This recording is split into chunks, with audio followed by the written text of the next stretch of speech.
release.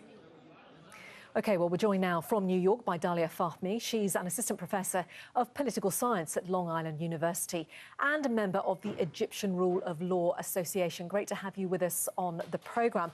I guess one of the problems is that Trump probably won't see it being in his interest or in America's interest to raise the issue of human rights with Sisi. Well, that is because we continue to see places like Egypt as one of two sides of the same coin, either stability through extreme repression or instability through the democratic process.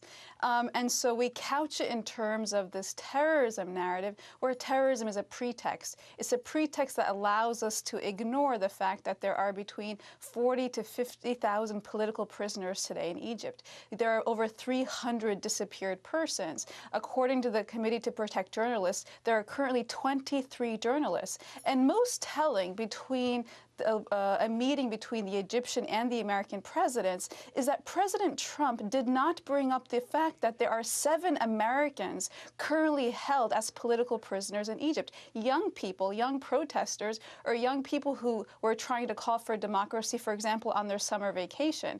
So for an American president to not push for the release of 7 young Americans from the Egyptian government is really quite troubling. What cooperation do you think Trump is looking to get from Sisi?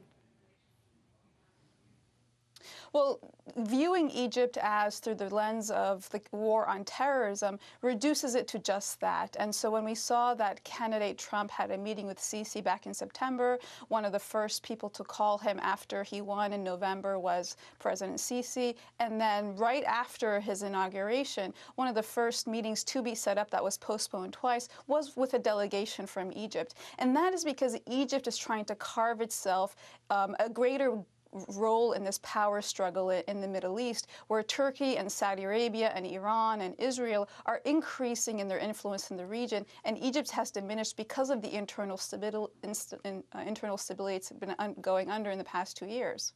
What about the issue of the Muslim Brotherhood? Clearly, Sisi is going to go to Washington and hope to be able to persuade Trump to designate the group as a terrorist organisation. Do you think the Trump administration will agree to that, or do they realise that it could have huge ramifications right around that region if it did indeed do so? So Muslim Brotherhood designation has historically been a pretext that many governments hide behind. We saw the UAE designate the Muslim Brotherhood a terrorist organization as a way to clamp down on oppression, while, for example, the UAE also considers Amnesty International an organization that is problematic.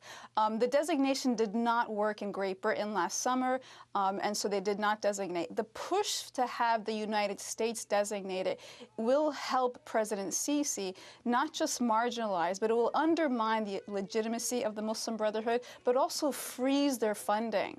And the other thing that they hope to accomplish is that this will become a pretext with which to squash voices of dissent and to actually go after voices in the diaspora community in the United States that are very vocal against the Sisi regime. And so it's not so much about terrorism as it is about controlling the narrative of dissent and political opposition. Dalia Fahmy, great to have you with us on the programme. Appreciate your time. Thank you.